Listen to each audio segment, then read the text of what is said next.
Bismillahirrahmanirrahim. Assalamualaikum warahmatullahi wabarakatuh. Waalaikumsalam warahmatullahi wabarakatuh. Alhamdulillah. Apa kabar semuanya mahasiswaku? Alhamdulillah baik. Luar biasa. Baik, pada hari ini kita akan belajar mata kuliah pengantar hukum Islam. Ini adalah video praktik pengajar, di mana pada hari ini kita akan belajar pertemuan yang ketiga, yaitu tentang sumber hukum Islam.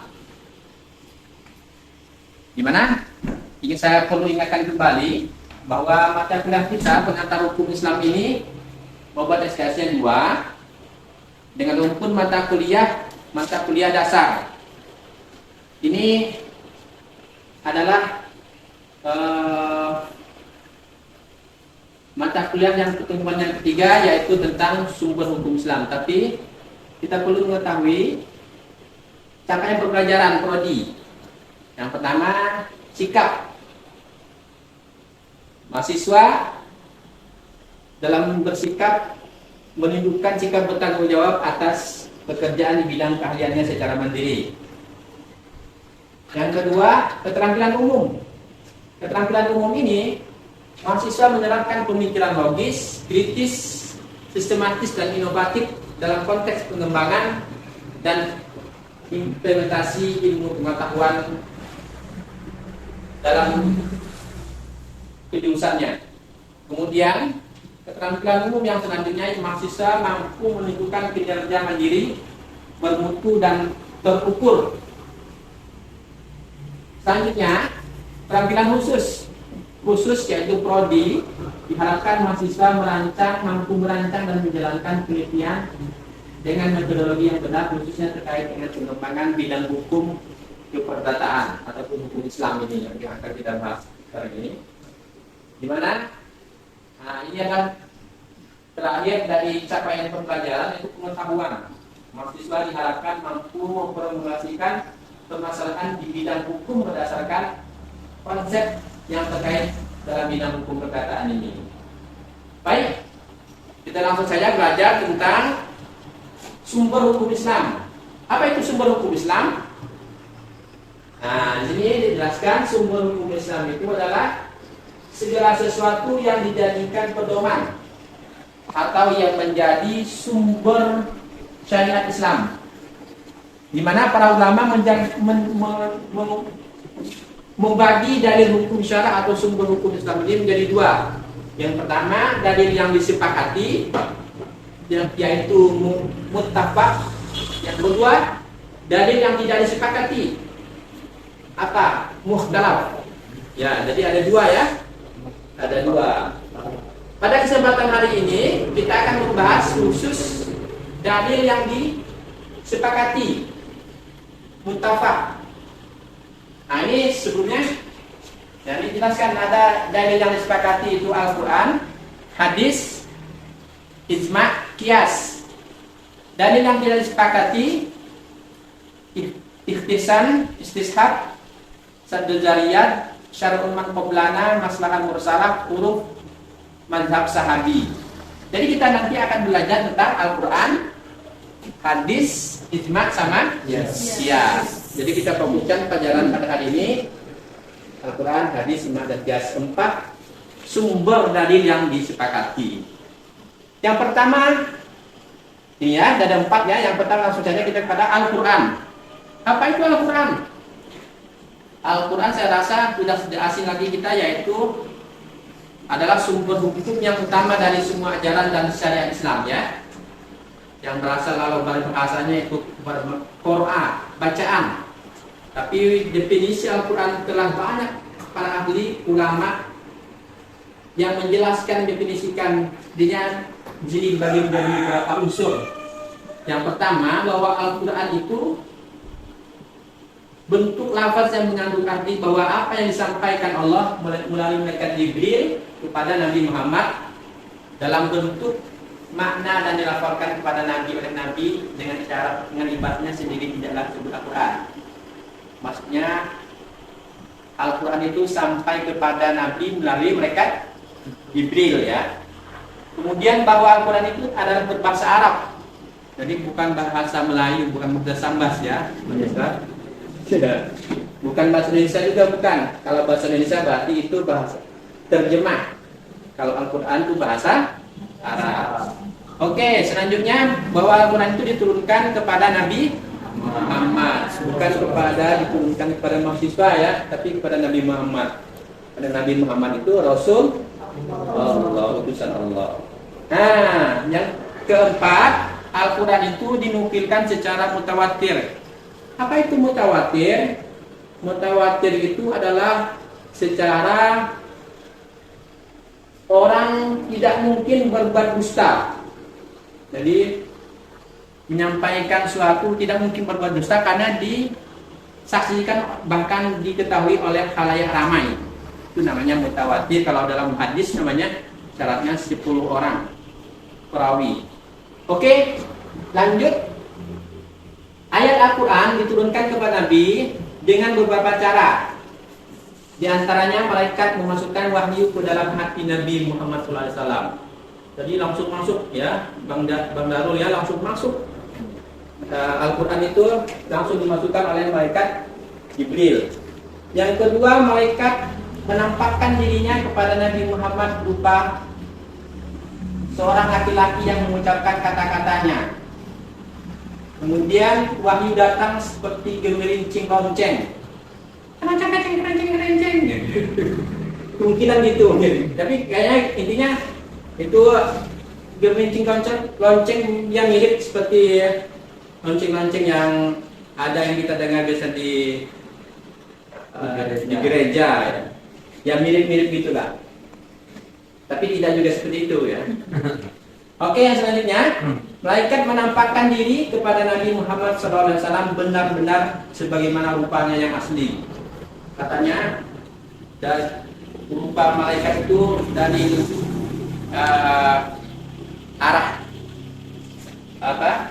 secara timur ke barat, ujung ke ujung ya, ujung ke ujung sayapnya malaikat Jibril. Oke, kandungan Al-Quran. Jadi Al-Quran itu terdiri dari 30 juz. Berapa surah? 114 surah. Berapa ayat? Ada lebih dari 326 ayat dan 324.245 huruf. Ayat-ayat yang diturunkan dibagi menjadi dua bagian atau jenis, ayat Makkiyah dan ayat Madaniyah. Terasa tidak asing lagi ya? Kalau Makkiyah itu diturunkan di Mekah, Madaniyah diturunkan di Madinah. Jadi lanjut selanjutnya yaitu hadis. Jadi sumber yang disepakati yang pertama apa namanya? Al-Quran. Sekarang yang kedua yaitu hadis. Apa itu hadis? Hadis itu secara bahasa al-jadid, baru. Adapun menurut istilah, yaitu sesuatu yang disandarkan kepada Nabi SAW, baik berupa perkataan, perbuatan, ataupun takrir diamnya Nabi Muhammad dan sifatnya Nabi Muhammad SAW.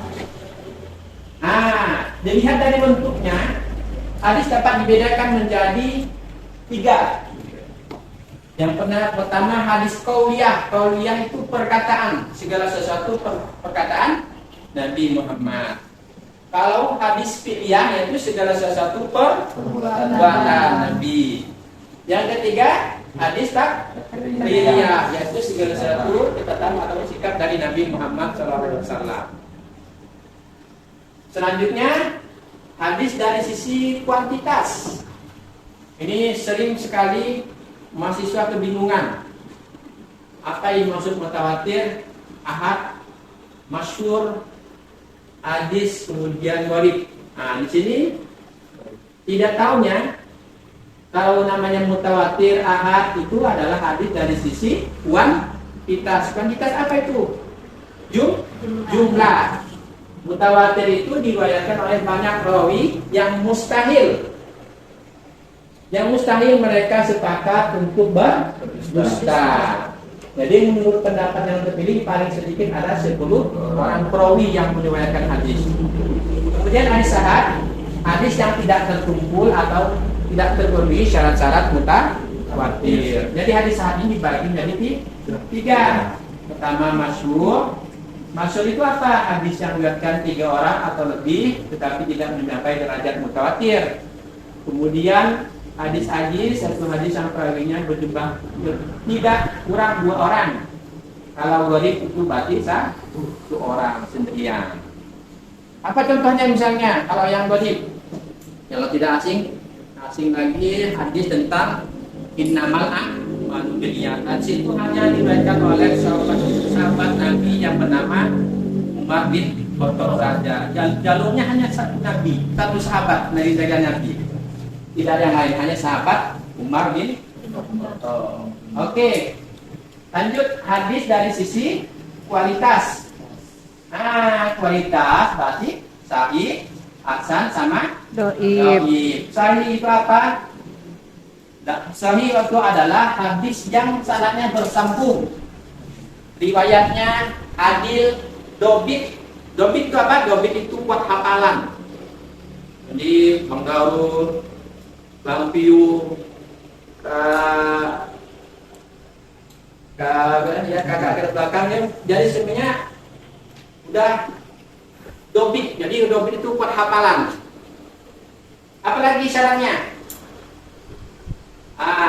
Tidak terputus dobit hafalan, adil, tidak ada syad. Syad itu keraguan ataupun ilat kecacatan dalam hadis.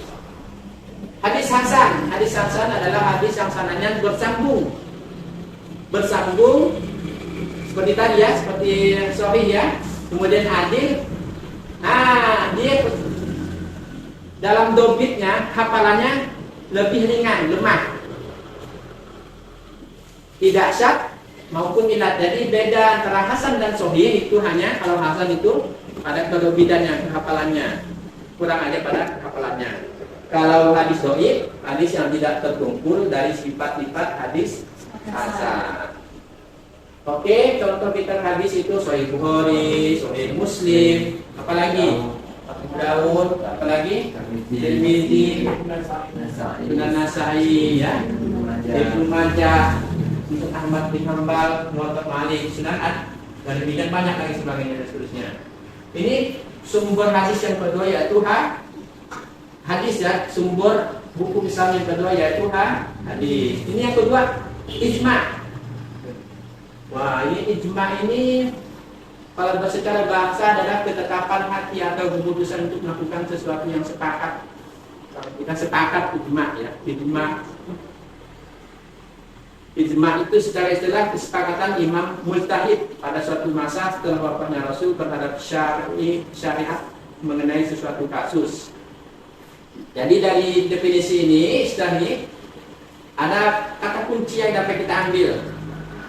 Yang pertama, semua mujtahid artinya bahwa ijma itu harus disepakati oleh semua mujtahid. Mujtahid itu adalah orang yang berkompeten, orang yang berilmu, yang memiliki kredibilitas dalam berfatwa ataupun memberi keputusan dalam sebuah hukum.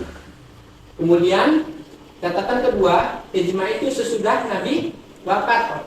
Jadi artinya pada masa Nabi masih hidup tidak ada ijma, karena segala permasalahan terjawab langsung dan tidak langsung bisa dijawab oleh kepada Nabi Muhammad SAW.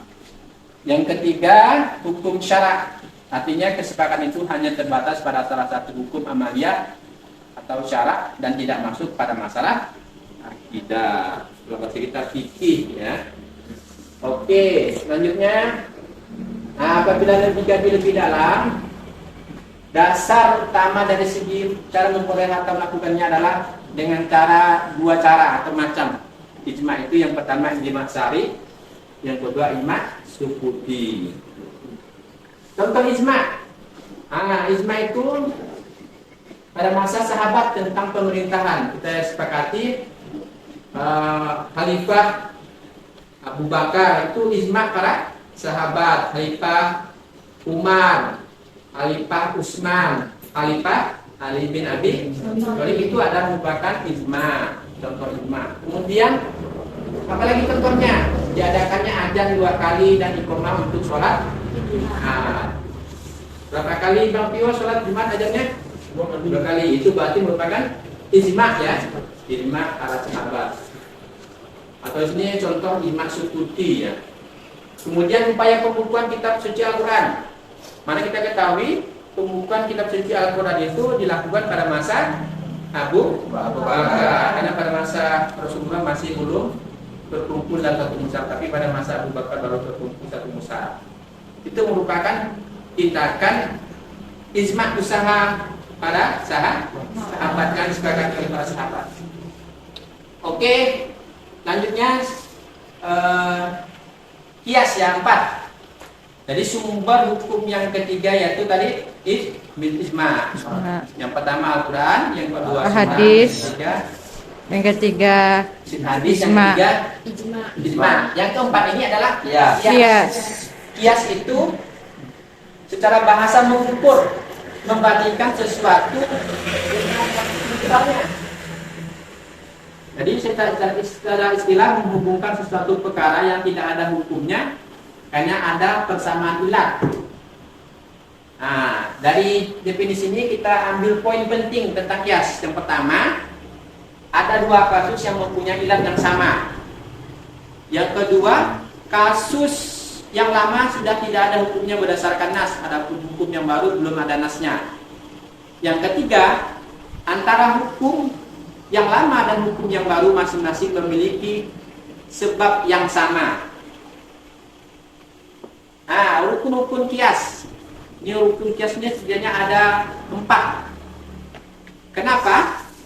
Yang pertama al-aslu, yaitu sesuatu yang sudah ada hubungannya atau ada hukumnya dalam nas. Nas itu dalil ya.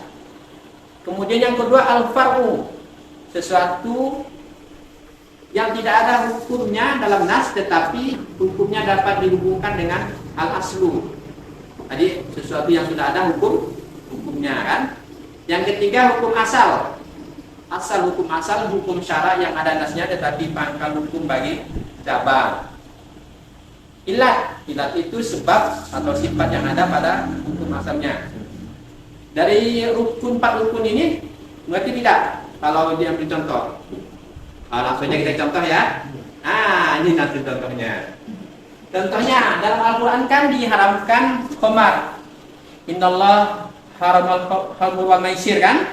Kalau mengharamkan khamar. Kemudian kenapa diharamkan? Karena memabukkan. Sebabnya ilatnya karena memabukkan. Hukumnya gimana? Hukumnya haram. Apa yang mirip dengan khamar yang sama-sama memabukkan? Sebabnya bir kan? Whisky, arak, apalagi yang tidak disebutkan di sini. Itu itulah namanya kias, mengkiaskan sesuatu yang tidak ada dalam Al-Quran, tetapi bisa kita mencari sebabnya yang memabukkan. Kemudian, misalkan dulu zaman Nabi, zakat itu adalah zakat fitrah itu gandum ataupun kurma, ya. Dalam hadis kan itu kan? Asalnya pokoknya kan gandum, ilatnya itu makanan pokok. Jadi orang di Arab itu makanannya gandum ya. Apa hukumnya? Wajib kan? Bagaimana kalau kita di Indonesia? Kita tidak makan gandum tapi makan padi. Apa makanan pokok kita? Beras, padi. Jadi itu adalah padi ini merupakan kias, hasil dari kias. Oke, yang terakhir, contoh terakhirnya berkata ya. Janganlah kamu berkata kepada ibumu kan. Ada diharamkan dalam Al-Quran. Kenapa? Sebabnya menyakitkan kan? Apalagi menghardik, bahkan memukul, menendang. Ya.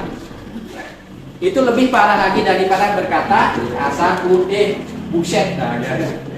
Oke, ini adalah contoh kias. Saya rasa sampai sini pembahasan kita tentang sumber hukum Islam. Yang pertama, sumber hukum Islam yang pertama apa? Al-Quran. Yang kedua hadis. Yang ketiga ijma. Yang keempat kias. Oke, sampai sini sudah ya? Mungkin ada pertanyaan dari mahasiswa? Ya, bagaimana Bang Darul? Saya ingin bertanya cara membedakan dari Al-Quran dan dari hadis. Yang Dalil mana Al-Quran dan hadis. yang lebih kuat? Oh, yang mana yang lebih kuat? Ya, di antara keduanya.